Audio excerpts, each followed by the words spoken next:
The first time I saw her cry, it was over a cake order form. Not a breakup, not a funeral, a stupid white clipboard with a pink logo and 3 carbon copies, sitting crooked on the counter of Sugar Street Bakery while the espresso machine hissed in the background. It was a Tuesday in early fall. Outside, Main Street in Asheville was wet from a fast rain, leaves stuck to the sidewalk, cars throwing small waves as they passed.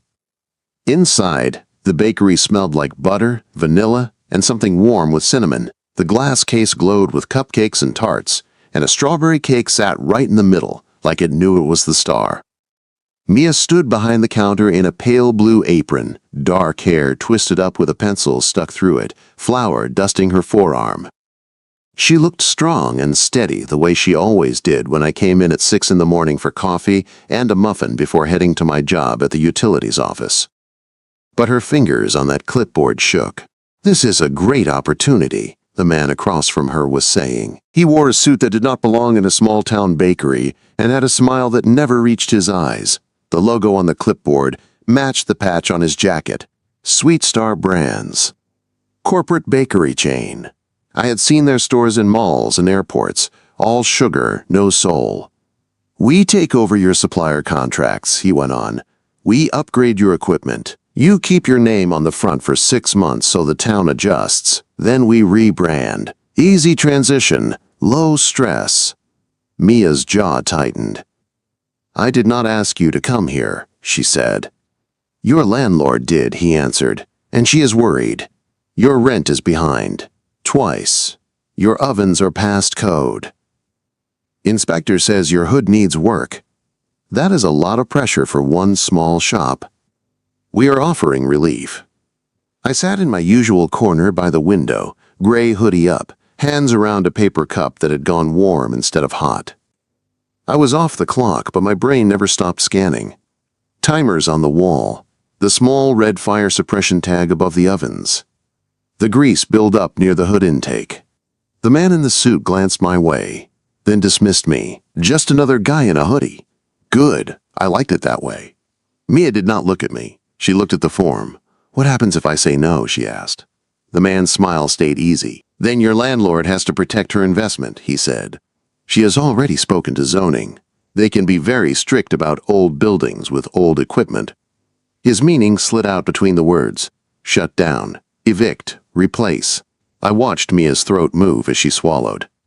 "I have always passed inspection," she said. "Past tense," he answered. "The next one might be harder. Or you could sign, and we will take the weight off your shoulders. You bake, we handle the rest." She stared down at the form again. Her hand moved like she was going to pick up the pen, then stopped halfway and curled into a fist. "I need time," she said. "You have 48 hours, he said. "We will be back Thursday with the inspector. If he is happy and your landlord is happy, maybe we do not need the contract. But you know how these things go." Quote. He put the pen on the clipboard, patted it with 2 fingers like he was tucking her in, then turned and walked out into the rain. The bell over the door jingled, too cheerful for how heavy the air felt. Mia stood very still, the mixer in the back whirred. Someone's kid laughed at a cookie shaped like a dinosaur. The rest of the world kept moving. "Can I get a refill?" I asked. She jumped a little. Then she blinked, like she had forgotten I was there. "Josh," she said, "I did not see you." "You always see me," I said. "You just do not expect me to open my mouth." Her mouth twitched, the ghost of a smile she had given me 100 times. "You want more coffee," she said, reaching for the pot automatically. "And a cinnamon roll," I said.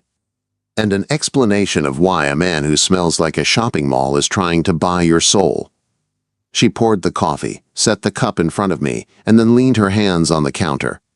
Close, but not too close. She looked tired. There was flour on her cheek and a smudge of chocolate near her wrist. "It is nothing," she said. "It is not nothing," I said. "He brought a contract. That is something." She glanced at the door like she expected him to come back. "My landlord wants guaranteed rent," she said. "She is tired of small business risk." Her words, not mine.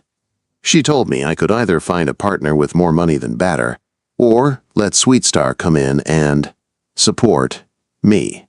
Or she raises my rent and lets zoning and the inspector handle the rest. Zoning and the inspector do not just handle things, I said. They get invited.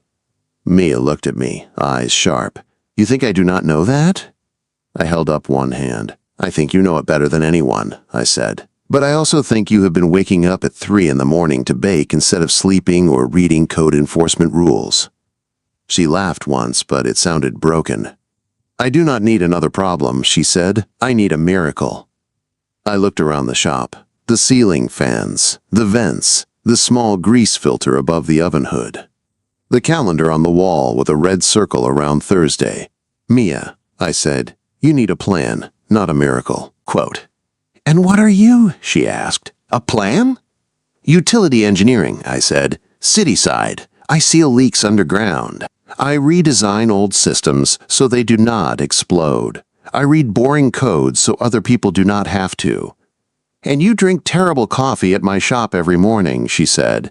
It is not terrible, I said. She raised a brow. I gave in. Okay, sometimes you burn it, I said, but your cake makes up for it. Her shoulders relaxed half an inch.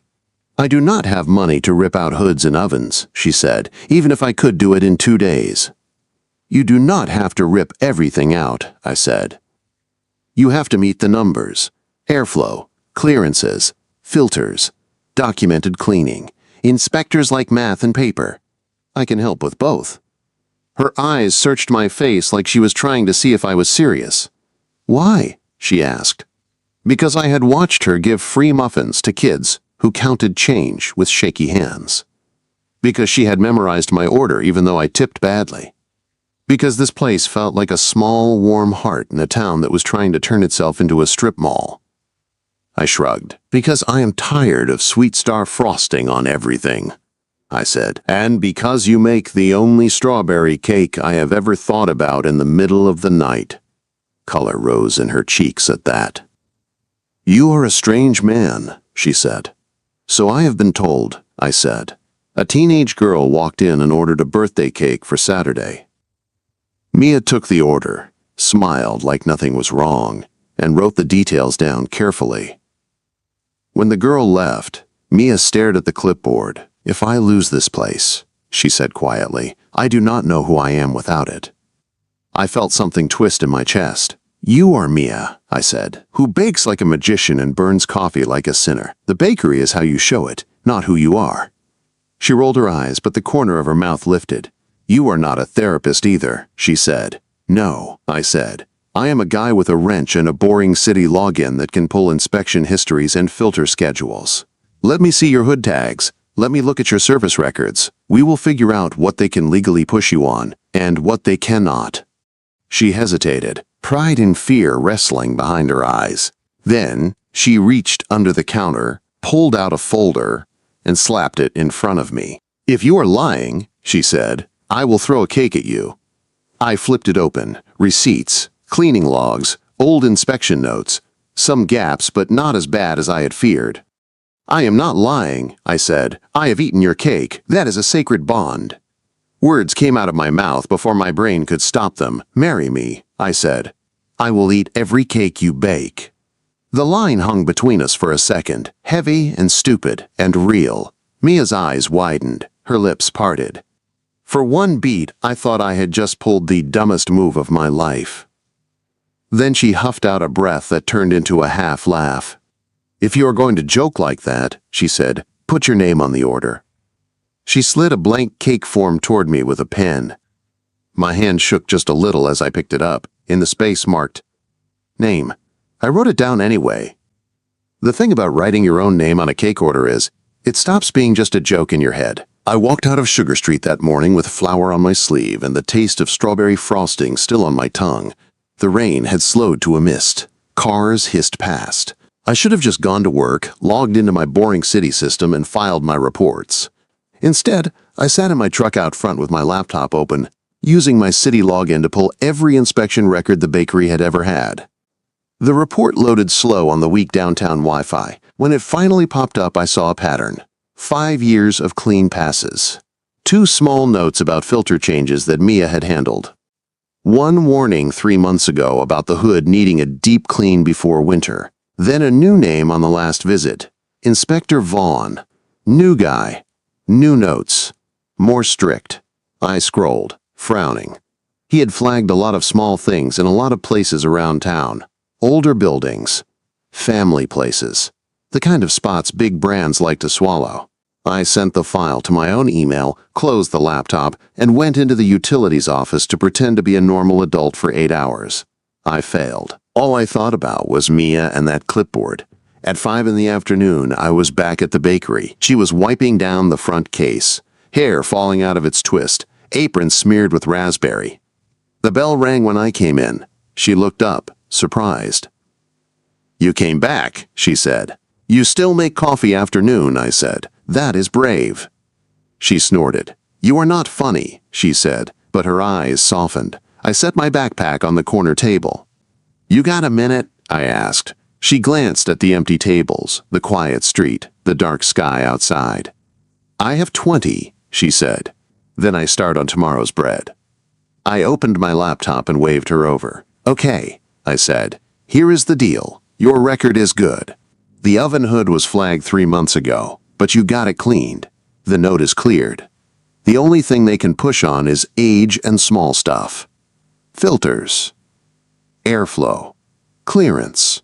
They cannot just shut you down because your landlord is bored."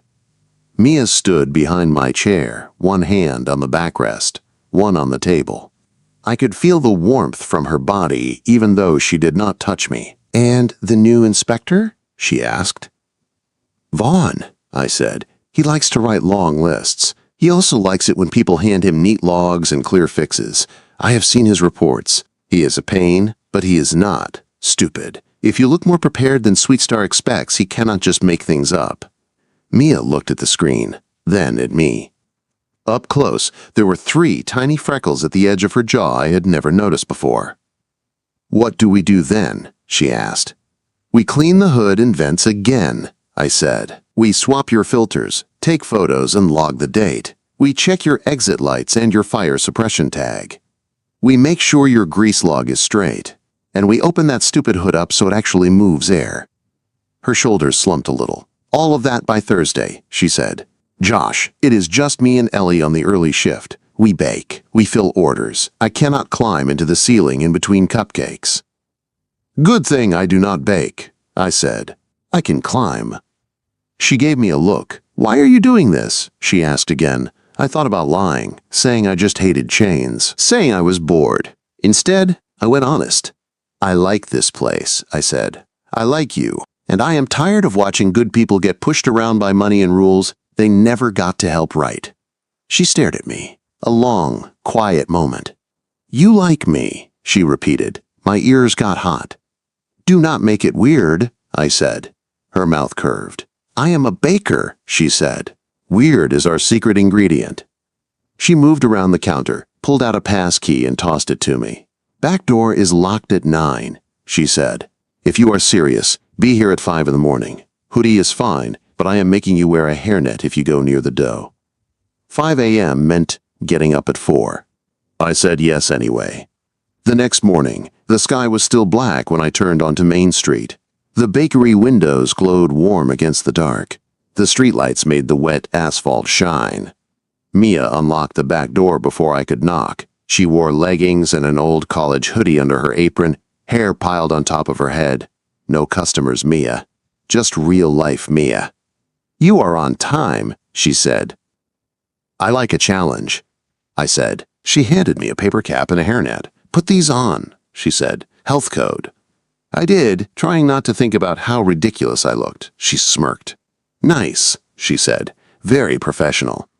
Steam fogged the kitchen windows. The mixer roared with dough. Ellie rolled out croissant layers at the far table, earbuds in, nodding to a beat only she could hear. Mia pointed up at the big metal hood over the ovens. "Vent panel is there," she said. "I had a guy clean it last month, but he rushed, I could tell." I grabbed a stepladder and my tool bag. "We will do it right," I said. The inside of the hood was a greasy maze. Filters, ducts, the fan unit. Not the worst I had ever seen, but not great either. I pulled the filters one by one and set them in a bin. Grease streaked my gloves. The metal fan blades had a thick coat of sticky buildup. Mia watched from below, arms folded, face tilted up. "I hate that thing," she said. "It cost more than my first car, and it whines like a toddler." I laughed. "It is not whining," I said. "It is suffocating. It will breathe better after this." Quote, "We soaked the filters in a degreaser bath, scrubbed them until my shoulders burned, and left them to dry. I wiped down the inside of the hood with slow, steady strokes, lifting layers of brown until the metal shone dull and clean. My arms ached. My shirt stuck to my back. It felt good." Mia moved back and forth around me, sliding trays into the ovens, piping frosting, calling orders to Ellie. Every time she passed the ladder, her hand brushed the lower rung like a quiet check that I was still there. "You okay up there?" she asked once. "I have been in worse places," I said. "Like, where?" "Inside a storm drain in August," I said. "Under a hospital that forgot what maintenance meant. Behind a middle school cafeteria dumpster." She made a face. "And you chose this as a hobby?" she asked. "I chose this as a break," I said. "You at least smell like sugar when I climb down." She laughed, real this time, not the tight, stressed version from earlier. By 8:30, the first customers started coming in. I climbed down, washed my hands, and helped Mia slide the clean filters back into place. I checked the fan motor, tightened a loose bolt, and stepped back. "Turn it on," I said. Mia flipped the switch. The fan whirred to life. No rattle, no strain, just steady, strong air pulling up from the ovens. Mia's eyes widened. "It has never sounded like that," she said. "That is because it forgot how to do its job," I said. "You gave it a second chance." She looked at me, eyes bright. Flour dotted her cheek again. "You did," she said. "We logged the cleaning with the date and our names. We took photos of the shiny filters and the cleared tag." I printed a simple summary and slid it into her folder. "If Vaughn tries to write you up on ventilation," I said, "you show him this and tell him to explain himself twice." Mia smiled slowly. "You really hate that man," she said. "I hate lazy power," I said. "There is a difference." The morning rush hit, and I stepped aside to my usual corner. Hoodie back up, laptop open. On the surface, it looked like any other day. But something had shifted. Every time Mia called an order, her voice rang clearer. When she slid the tip jar closer to the register, her hand did not shake. At 11, the bell over the door rang and a familiar voice hit my nerves.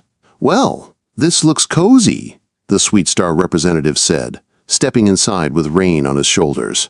Behind him, Inspector Vaughn walked in, clipboard in hand, gaze already scanning the ceiling vents. Mia's jaw tightened. She wiped her hands on a towel, straightened her apron, and looked at me for half a second. I did not nod. I did not speak. I just met her eyes and held them, steady. She turned to the inspector. "Good morning, Mr. Vaughn," she said. "Before you start, I have something for you." She picked up the folder with our fresh logs and clean photos. And for the first time since he walked in, Vaughn's face changed. He looked almost curious. Inspector Vaughn took the folder like he did not expect anything useful to be inside. He flipped it open with one hand, pen in the other, already ready to write a long list of problems. His eyes moved over the first page. Cleaning log. Dates, times, notes. My name and Mia's, written neat. He turned the page. Photos of the hood interior. Shiny metal. Fresh filters. A close shot of the new service tag with today's date. Vaughn's eyebrows lifted a fraction. "You did this when?" he asked. "This morning," Mia said. 5 a.m. Filters cleaned. Fan checked. Hood wiped. All logged. "We can pull the security footage if you want proof of time." His gaze slid to the small camera in the corner, then back to the folder. The Sweet Star representative stepped up beside him, smile still smooth. "Inspector, the landlord is really worried," he said. "This is an old building. I am sure Miss Torres is doing her best, but these places can become a health hazard fast." "It is Rossi," Mia said, "not Torres." He waved a hand like names did not matter. Vaughn ignored him. He walked behind the counter, pulled his little thermometer out of his pocket, and pointed it up at the vent. Mia watched his face. I watched the numbers on his screen. The thermometer beeped. "Exhaust is within range," Vaughn said. "Better than last time." Quote, he checked the filters, glanced at the fan, and wrote something short on his clipboard. The Sweet Star guy's smile got tighter. "Well, that is one thing," he said. "But we all know ventilation is just part of the picture. Ovens, fridge temps, grease log. It is a lot for a small operation." Mia's shoulders went stiff. Vaughn started his rounds. He checked the walk-in cooler, opened the doors, aimed his thermometer at trays of strawberries and tubs of cream. He checked dates on labels, peeked at the grease trap log, checked the emergency exit lights. "Why did you write this one like that?" he asked, tapping a note in the log. "That was the day the cleaning company did the trap," Mia said. "They were late, so I wrote the time there to match their invoice. I have it in the folder." She slid the paper forward, hands steady. He looked at it, nodded once, and kept going. While he worked, I moved quiet in his shadow, taking my own readings with a small utility meter I used in my day job. Airflow at the back door. Temp at the register vent. Just in case. At the hood, Vaughn paused. "These bolts were loose last time," he said. "Fan shook like a washing machine." "They do not shake now," I said. He glanced at me for the first time. "You are not on staff," he said. "No," I said. "Utilities, just helping." His eyes narrowed. "Josh Hale," I added. "City Engineering.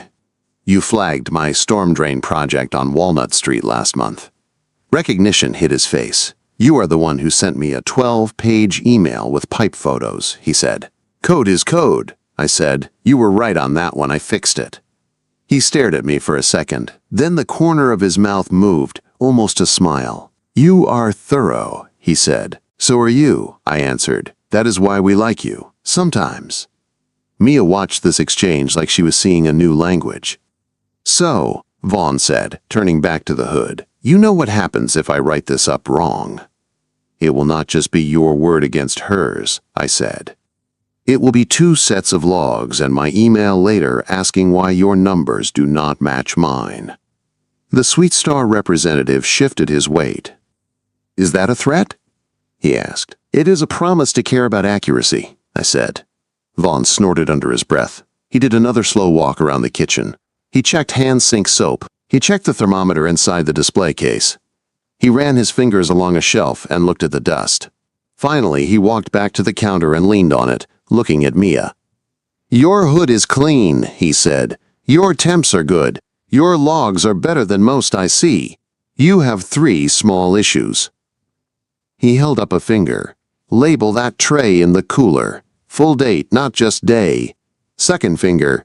"Move that stack of boxes away from the back door so it is fully clear." Third finger. "Get your fire suppression tag updated within 30 days. It is not expired yet, but it is close."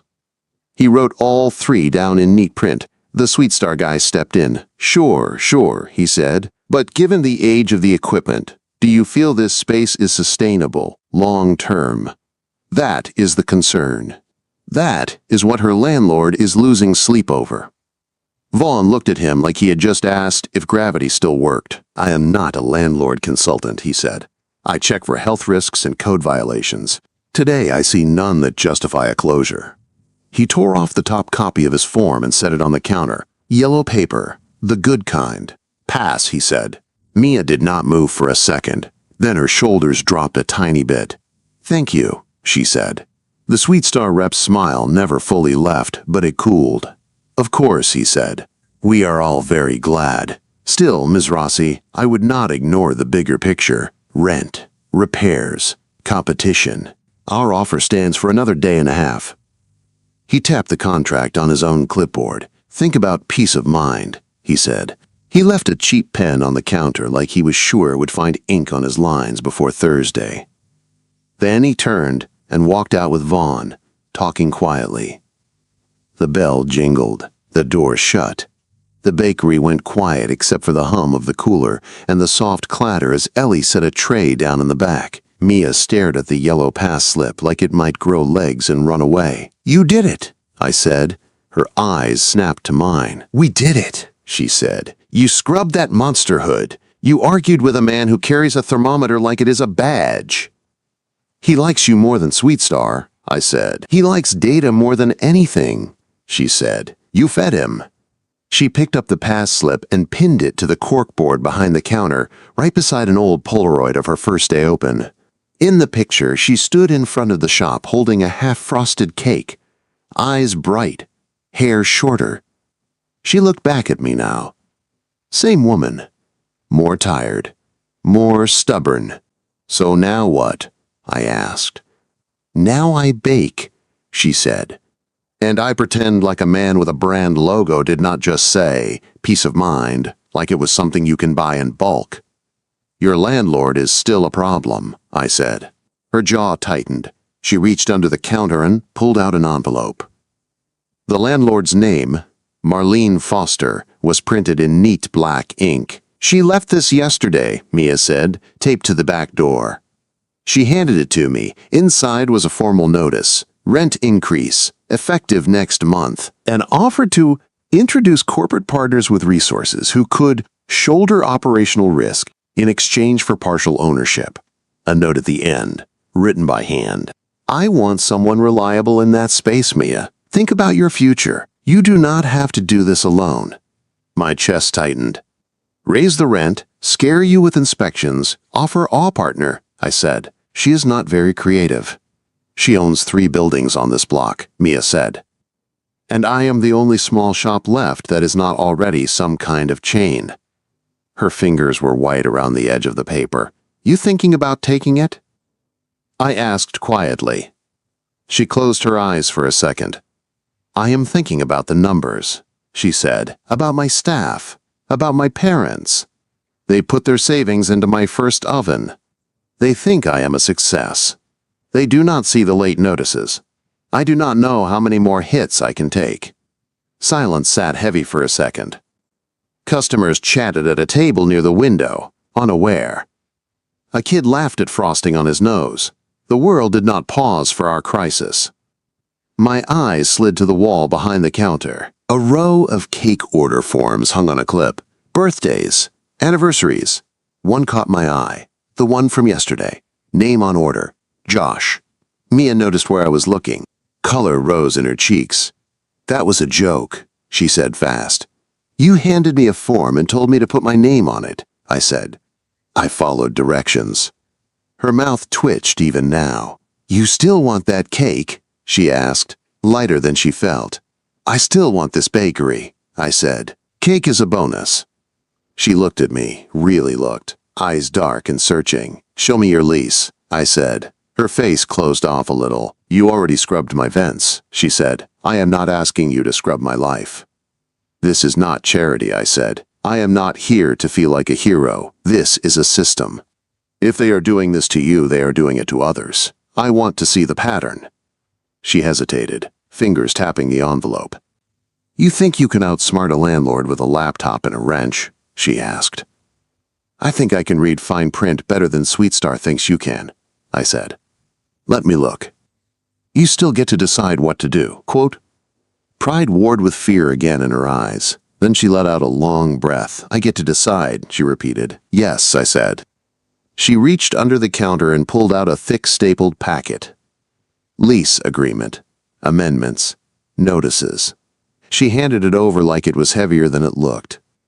"Do not make me regret this," she said. "I will try very hard not to," I said. She shook her head and turned away, grabbing a mixing bowl, moving back into motion. "Go," she said. "Read. I have cakes to frost." I took the lease to my corner table and opened it. Old language, 3 renewals, small shifts in rent. A clause about assignment and subletting that made my neck prickle.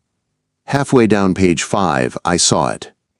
A line that tied any, quote, change in majority control of the business to automatic landlord approval. A line Mrs. Foster could use to force Mia into a deal with Sweetstar. Or a line Mia could turn around if she did not give up control. My heart started to pound for a different reason. There it was, the crack in the wall. I looked up at Mia. She was piping pale pink frosting onto a 2-layer cake, hands moving steady now, face calm.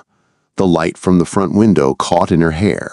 A little girl on a stool watched her with wide eyes. "Like this," Mia said softly to the girl. "You go slow. You do not rush or it gets messy." The girl nodded. So did I. I slid my finger under the edge of that clause on page 5 like I could hook it and pull. If I was going to joke about marriage and put my name on a cake, maybe it was time to think about putting my name on something else. Not to own her, to stand beside her. I closed the lease, my decision chasing my breath. We had 1 day left before the Sweet Star man came back. And now I knew exactly where to hit. By Thursday morning, the town felt like it was holding its breath. Clouds hung low over Main Street. The air smelled like wet leaves and fryer oil from the diner down the block.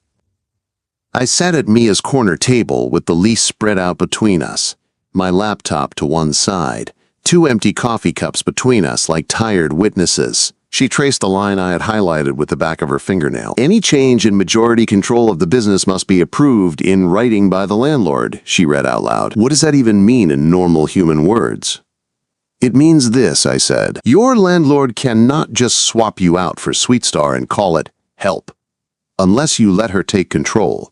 It also means if you decide to bring someone in, you get to choose, as long as you stay in charge." She squinted at the page. "And that helps us how?" she asked.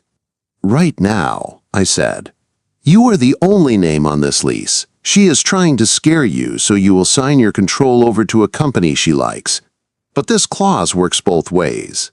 If you stay majority owner and add a partner or guarantor, she has to look at the numbers, not just her feelings." "A partner," she repeated slowly. "Like who, Josh?" "I do not know any rich people who want to smell like sugar at 5 a.m. My heart thumped harder. "I am not rich," I said, "but I am steady. I have a salary, savings, and a boring credit score that landlords love, and I know how to read this stuff." She stared at me. "You are saying you want to be my partner," she said. "In a limited way," I said, picking my words carefully. "You keep the recipes, the brand, the decisions. You stay majority. I help cover rent and repairs, and I put my name on the lease as co-tenant and guarantor. We write it so you have final say on anything that changes the bakery. No chain, no rebrand, no surprise buyout without your signature. If Mrs. Foster says she wants someone reliable in the space, we give her one. Me, not Sweet Star." She leaned back, the chair creaking softly. "You thought of all that since yesterday?" she asked. "Since I saw that clause," I said. "I do pipes and permits all day. This is the same kind of problem. Pressure, flow, weak points. You find the valve, and you turn it the right way." She went quiet. The mixer hummed in the back. The smell of fresh bread wrapped around us like a blanket. "This is more than scrubbing a hood," she said finally. "This is your name on my mess." "It is not a mess," I said. "It is a business that got squeezed. There is a difference." She looked down at her hands, flour in the small lines of her knuckles. "What if it goes wrong?" she asked. "What if we fight? What if I fail anyway? What if you wake up and decide you do not want a bakery tied to your life?" Her voice was low and honest. "No sugar. Then we do what every system does when it gets stressed," I said. "We adjust the lines. We write a partnership agreement with an exit plan. You always keep the right to buy me out if you want. I never get the right to force you to sell to anyone. We put that in plain words. Right here on this counter." She lifted her eyes, searching my face. "You have already thought about leaving," she said. "I have already thought about protecting you from being trapped with me," I said. "That is different." Her mouth twitched. "You really are a strange man," she said. "I warned you," I said. Silence settled again. The clock above the door ticked. Outside, a bus hissed to a stop. "What about you?" she asked. "Why risk your money and your name for a bakery that might not make it? You like my cake, okay, but this is more than cake." I swallowed. "Because I meant it," I said slowly. "When I joked about marrying you to eat every cake you bake, I did not mean the wedding part, not yet. I meant the, I want to be here while you do this part. I meant I want to show up at 5 a.m. and smell sugar instead of office air. I meant I want this place to stand, and I do not want you to do it alone." Her eyes softened, then sharpened again like she did not trust that softness yet. "Say it without the joke," she said. "I like you," I said. "I respect you. I want to invest in you. If that scares you, I get it. If you say no, I stay your customer, and I swallow it. But I am not going to sit in the corner and watch Sweet Star hang a sign where your name is." A slow breath left her chest. "You talk like you are 45, she said. "How old are you?" 30, I said. "I just got tired early."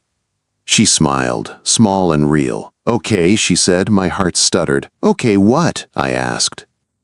"Okay, bring your boring credit score to the meeting," she said. "I am not saying yes to everything. Not yet. But if Mrs. Foster wants someone reliable, let her look you in the eye and tell you you are not." "Meeting?" I asked. Mia reached into her apron and pulled out her phone. The screen showed a calendar event. 3 pages M today," she said. "Landlord, inspector, Sweet Star, me." I said I would listen before I sign anything. She locked the phone and looked at me again. "You are coming with me," she said. "With the lease, the logs, and that line you highlighted." "You sure?" I asked. She nodded once. "I get to decide," she said again. "Yes," I said. "You do." The landlord's office was on the second floor of an old brick building that had been remodeled so many times it could not remember what it started as. The hallway smelled like paint and old paper. A faded plant sat in the corner, doing its best. Mia walked beside me in jeans and a clean apron, hair down for once, falling over her shoulders. She carried the folder with her lease and inspection logs. I carried my own folder, thicker, with printed emails and notes. In the conference room, Mrs. Foster sat at the head of the small table, gray hair tight in a bun, pearls at her throat. The Sweet Star representative sat to her right, tablet in front of him. Inspector Vaughn sat on her left, his clipboard on his lap, eyes neutral. "Ms. Rossi," Mrs. Foster said, standing halfway. "Josh," she added, nodding at me. "I did not expect you here." "Utilities likes to know what happens to buildings it services," I said, keeping my voice polite. Mia took the chair across from Mrs. Foster. I sat beside her. "Let's begin," the Sweet Star representative said smoothly. "Time is money." "Some of us have more of it than others," Mia said dryly. Mrs. Foster's mouth thinned. "As I said in my letter," she began, "this block is changing. I need stability in my properties. Your rent has been late twice. Your equipment is old. You have no cushion for emergencies. Sweet Star is willing to invest in this space, bring it up to standard, and guarantee rent. They take over operations in phases. You get a consulting fee and a chance to continue baking under their structure. It is a good deal, Mia." Quote, "For you," Mia said, "you get a big brand on your street. You get guaranteed checks. I get my name on a sidewall and maybe a job for a year until they decide I do not fit the brand." The Sweet Star representative smiled like she had just proven his point. "You are emotional," he said. "Business decisions require distance." I leaned forward. "Then let's bring some numbers in," I said. Vaughn watched me with that almost smile again. I slid a copy of Mia's current ledger across the table. Last month's receipts. This month's bookings. The notice for a big wedding cake she had just landed for June. The inspection pass from yesterday, highlighted. "Her sales are up from last year," I said. She passed inspection with only minor notes. "The hood is clean. Her equipment is old, not dangerous. She needs upgrades, not a takeover." Mrs. Foster eyed the papers. "And if something breaks," she asked, "if the oven dies, do you plan to fix that with a wrench and good feelings?" "No," I said. "That is why I am here." I opened my own folder and pulled out a simple 2-page document, a proposal, co-tenancy and guarantor agreement. My name under hers, not above. "I am willing to sign onto the lease as co-tenant and guarantor," I said. "I will help cover rent and agreed repairs. Mia retains full control of her business. No name change. No chain contract. If she ever wants out, she can buy me off the lease." If she ever wants to sell, she decides to whom. You get your reliable checks. She keeps her shop. And we stay inside the majority control clause, which says she stays in charge. I tapped the lease clause we had highlighted. Mrs. Foster's eyes flicked to it, then to me. You are going to risk your money for a cupcake shop, she said. For this cupcake shop, I said. Yes. The Sweet Star representative laughed once. This is cute, he said, but Sweet Star can offer a full remodel, brand power, bulk buying. And I am sure you have a nice slideshow about it, I said. But that clause there means you cannot just step in and become majority owner without Mia's consent. She does not give it. You do not get it. Unless you want to try to fight your own lease language in court. Quote. Vaughn cleared his throat, speaking for the first time. From the city side, he said, I do not see a reason to push for closure if the hood stays clean and logs stay honest. We like local businesses that cooperate. I am not against a chain, but I do not have grounds to call this place unsafe. That landed heavier than any threat. Mrs. Foster watched him, then looked at Mia. You will still be tight, she said. Even with a guarantor, one bad month could hurt both of you. Mia straightened. I know, she said, but I would rather fight through a tight month with someone I chose than give my keys to a stranger who thinks my name is optional. She put her hand on the co-tenant proposal, sliding it closer to Mrs. Foster. You said you wanted someone reliable, she said. He is here. You wanted proof I was serious. You got it. If you say no, that is not about risk. That is about wanting a brand logo more than you want my rent. Silence sat down at the table. Mrs. Foster looked at me, really looked, like she was trying to see past the hoodie. Do you understand what you are signing up for? She asked.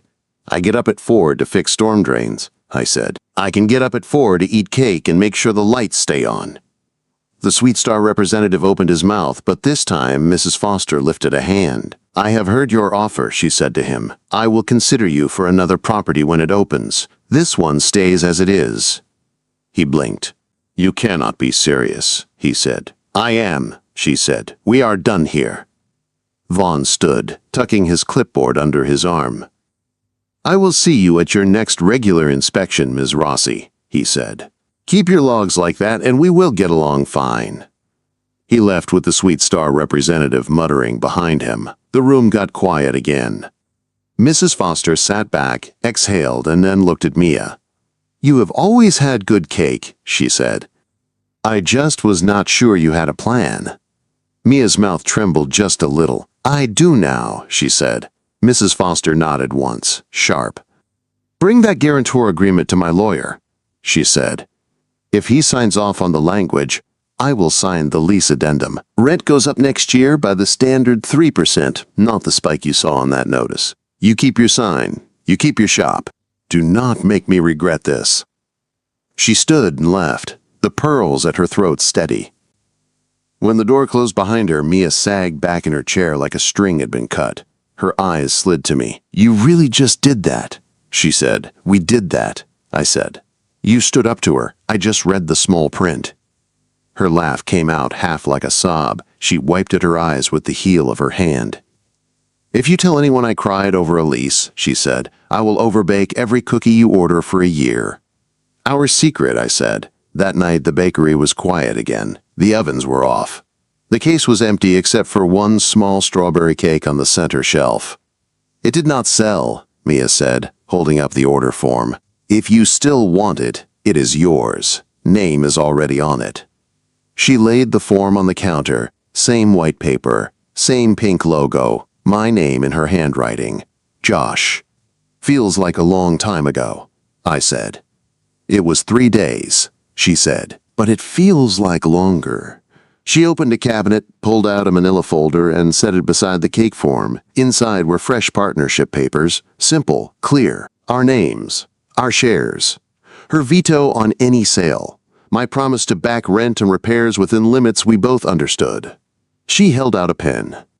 If you are going to make stupid marriage jokes in my shop, she said, eyes warm, and scrub my vents, and argue with inspectors, and risk your paycheck on my dream, then you do not just get to eat cake. You get to sign where it matters." I took the pen. My hand shook just a little. "You sure?" I asked. She stepped around the counter, close enough that I could see the tiny freckle at the corner of her left eye. "I am choosing this," she said. "Not because I am cornered. Because you showed up, and you did not try to own me. You tried to stand next to me. That is the only kind of partner I want." She tapped a line on the paper. "So," she said softly, "put your name on the order." My throat went tight. I bent over the counter and signed, first on the cake form, right under my original name. Then on the partnership line. When I straightened, she took the pen, signed her name under mine, and set it down with a small, decisive click. "There," she said. "Now it is real." I looked at her, at the cake in the case, at the empty chairs, at the hood I had scrubbed, at the door we had just kept from closing. "Last chance to change your mind," I said, half teasing, half not. She slipped her hand into my hoodie, fingers curling into the front like she had done that first night when she kissed me.